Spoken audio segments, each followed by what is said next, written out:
산상수훈은 팔복으로 시작을 합니다. 그 5장 3절에서 12절까지가 이 팔복에 대한 내용이죠.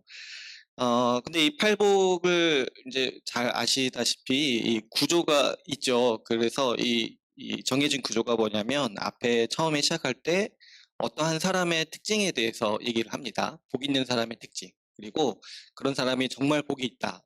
왜 그러냐니까 뒤에 그런 사람들이 받는 복에 대해서 설명을 하죠. 그러니까 앞에는 어떤 자질에 대해서 설명을 하고 뒤에는 이제 그런 사람들이 받는 복이 무엇인가를 설명을 한다는 거죠. 어, 먼저 이제 팔복의 이 서론을 보시면 먼저 우리가 특징적으로 분명히 이해해야 될 것은 팔복이 그리스도인의 8가지 특징, 영적 특징에 대해서 이야기하고 있다는 사실입니다. 어, 제가 이제 예전에 팔복에 대해서 이제 오해하고 또 좀 많은 분들이 팔복에 대해서 오해하면 가지는 생각 중에 하나가 뭐냐면 이 앞에 있는 이 특징들, 자질들을 복을 받기 위한 어떤 조건으로 생각하는 경우이죠. 그래가지고 어떤 사람 우리가 이렇게 해야지 복을 받는다. 그리고 뒤에 나오는 복도 우리가 지금 가지고 있는 것이 아니고 이제 하나님이 앞으로 주실 것에 대한 복이다. 그래가지고 팔복을 마치 이렇게 이해를 하는 거예요. 복 받기 위한 8가지 방법. 복 받기 위해서 해야 되는 8가지. 그래서 제가 예전에 이 팔복을 주제로 새벽 기도를 들은 적이 있었는데, 설교를 들은 적이 있었는데, 그러니까 하루 갈 때마다 이제 복 받기 위해서 어떻게 해야 되는가 이런 이제 식의 설명을 들었던 것 같아요. 근데 사실 우리가 그렇게 이해할 수는 없고 이 앞에 이 팔복의 특징들을 보면은 이게 다 이미 신자가 된 자로서 이 제자로서의 모습을 얘기하고 있다는 사실을 우리가 발견할 수 있습니다.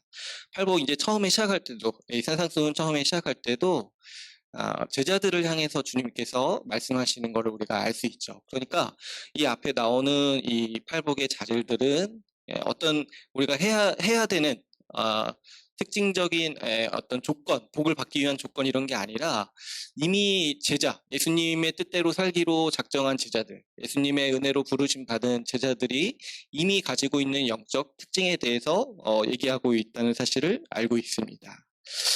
어, 그래서 그런데 또 그렇게만 보기도 볼 수만 없는 게 이미 이런 자들이지만 또 신자가 이런 자들이다. 예수님의 제자들이 이런 자들이다라는 것을 보여주기 때문에 우리는 이제 또 우리가 신자로서 자라가야 될 때 어떻게 자라가야 될까 생각을 할 때 이 팔복이 하나의 이 청사진, 이 밑그림이 된다는 것을 알 수 있습니다. 이 8가지 특징이 정말 제대로 된 신자의 모습이라는 거예요. 그래서 우리가 이미 신자가 되었지만, 우리 이제 이미 제자가 되었지만, 예수님의 제자가 어떤 자인지를 이 팔복을 통해서 보여주기 때문에 우리가 이 팔복의 모습으로 자라가야 된다는 것도 우리가 볼 수 있는 이 모습인 거죠. 넘기셔서 이 11페이지 보시면은 이 복에 대해서 또 한번 생각을 해보시면은 성도는 이 8가지 복을 이미 받은 사람입니다. 그러니까 뭐 이렇게 우리가 하나님께서 구원하신 다음에 아직 안 주신 복이 있어서 우리가 뭘 해야지 주님이 이 8가지 복을 따로 주신다 이런 개념이 아니라 앞에서 신자가 어떤 자들인지에 대해서 설명을 했다면 이제 그 신자가 누리는 복이 무엇인지에 대해서도 뒤에 나오는 팔복 8가지 복들이 이 설명을 하고 있는 것이죠. 근데 또 여기서 또 한 가지 우리가 더 나아가야 될 지점이 뭐냐면 아까 우리가 이 자질에 대해서 얘기할 때 이미 가지고 있는 자질이지만 또 어때요? 이 자질에서 더 성장하고 더 자라갈 수 있다고 했잖아요. 그러니까 이미 우리는 애통하는 자고 겸손한 자지만 그리고 또 뭐 이렇게 아, 화평을 위해 힘쓰는 자들이지만 우리가 성숙해지고 신자로서 성숙해지고 자라갈 때 이 특징들도 이 자질들도 더 자라갈 수가 있죠. 그러면 거기에 따라서 누리는 이 복도 더 받을 수가 있다는 거죠. 처음 하나님이 주시는 이 복이지만은 우리가 이 팔복의 자질들과 이 팔복의 특징들 가운데서 더 자라감으로써 거기에 해당하는 주님께서 주시는 복을 이미 신자에게 주시는 복이지만 더 받아서 더 누릴 수 있다는 거죠. 그래서 이 8가지 복, 그리고 또 산상수훈 전체가 하나님께서 복 주신다는 얘기가 굉장히 많이 나옵니다. 이걸 하면은 하나님이 복 주신다. 근데 이제 그런 것들을 어떤 앞에 어떤 우리 행위에 대한 조건을 붙이신다는 게 아니라 이 복에 복을 더하신다라는 생각이 많이 드는 것 같아요. 우리에게 이미 복 주셨는데 거기서 더하면은 더 주시는 거예요.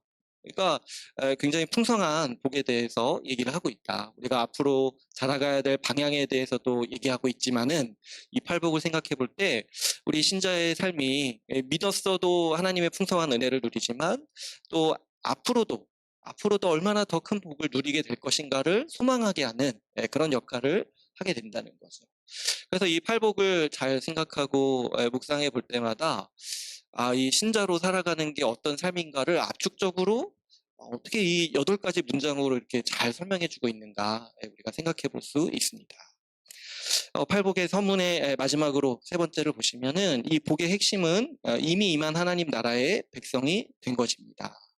그래서 그 8가지 복을 자세히 살펴보시면은 이 우리가 하나님 나라를 누리는 그 은혜에 대해서 설명하고 또 구현하고 구체적으로 제시하는 모습이 이 언급인 것을 우리가 금세 눈치챌 수 있습니다. 당장 이제 3절, 10절을 보시면 천국이 그들의 것이며 이렇게 했죠. 그러니까 이미 우리 신자로서 받는 가장 큰 복의 그 핵심이 뭐냐면 하나님 나라를 받아서 누리는 복이라는 거죠.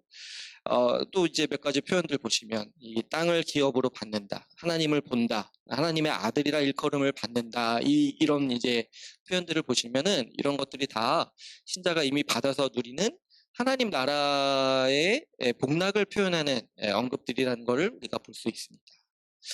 그 끝에 보시면은 이제 종말론적 복이라고 설명이 되어 있는데요. 이거는 이제 하나님 나라 PTS를 이제 들으신 분들은 쉽게 이해하실 수 있습니다. 그러니까 하나님 나라는 이미 임했잖아요. 마지막에 완성될 것이라고 여겨진 나라지만 예수님께서 이 땅에 오셔서 이미 시작됐다, 이미 임했다. 그래서 이 구속사의 구도가 하나님 나라가 이미 임했다. 그리고 앞으로 완성될 것이다. 그래서 이미와 아직 사이라고도 표현하는데요. 이 산상순을 보면은 이 이미와 아직 사이의 구도에 대해서도 많이 생각하게 돼요.